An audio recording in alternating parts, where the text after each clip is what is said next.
Jaalladhu ilmi koo isa kanadha.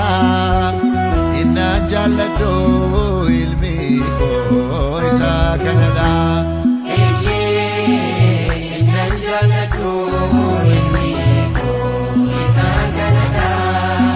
Innaan jaalladhu ilmi koo isa kanadha. Sagalee dhufee dhugeessaanii dubbate. Sagalee dhufee dhugeessanii dubbate. Innaan jaalladhu ilmi koo isa kanadha. Innaan jaalladhu ilmi koo isa kanadha. Innaan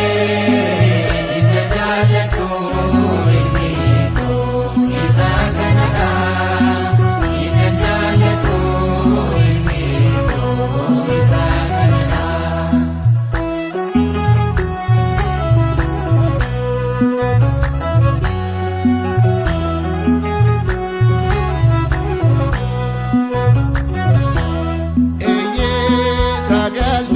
Saglan hoolota isaanii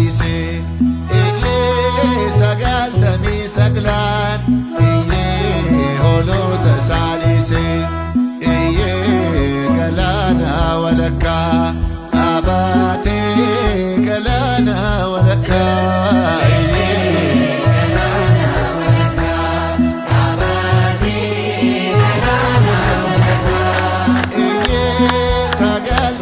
saglan hoolota saadhisee sagaltamii saglan hoolota saadhisee galaana walakkaa dhaabatee galaana walakkaa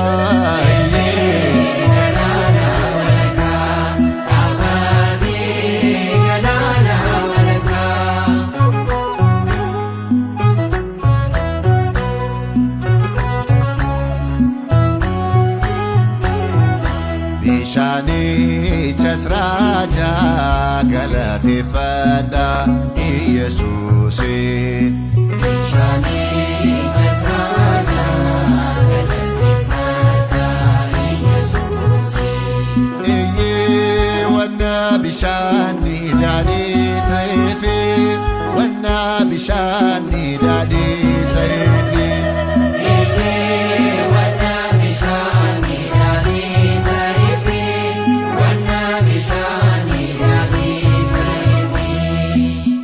Bishaanichas raajaa galateeffadha Iyyesuusi.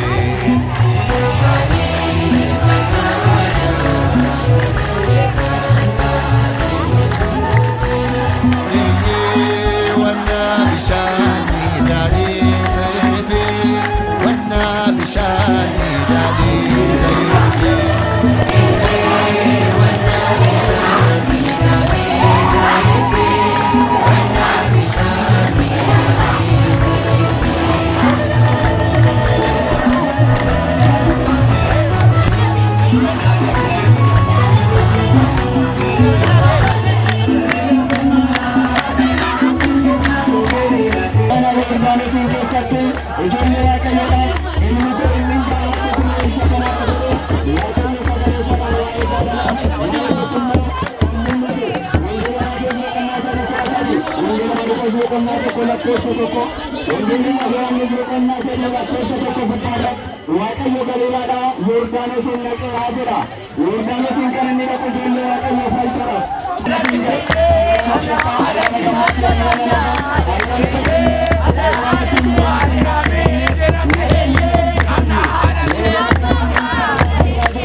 akka fudhannu nu taasise baga gammaddan baga Waaqayyo isin gammachiise.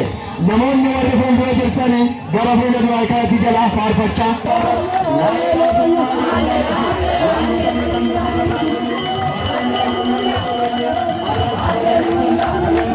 Kota Bakandina. Gammachuu kan nagaa hundumti keessanii leenjii Waaqayyoon galateeffadha. Waaqayyoon galateeffannu faarfannu. Baga geessan baga Waaqayyottiin isin gahe. Kan nagaa kan jaalalaa kan tokkummaa Waaqayyo nuuf haa taasisu. Baga geessan baga Waaqayyottiin isin gahe. Ayyaana Alleluuyaa. Alleluuyaa. Alleluuyaa. Amma mootummaa Yesuus irratti hojjenne Waaqayyo kan deeme.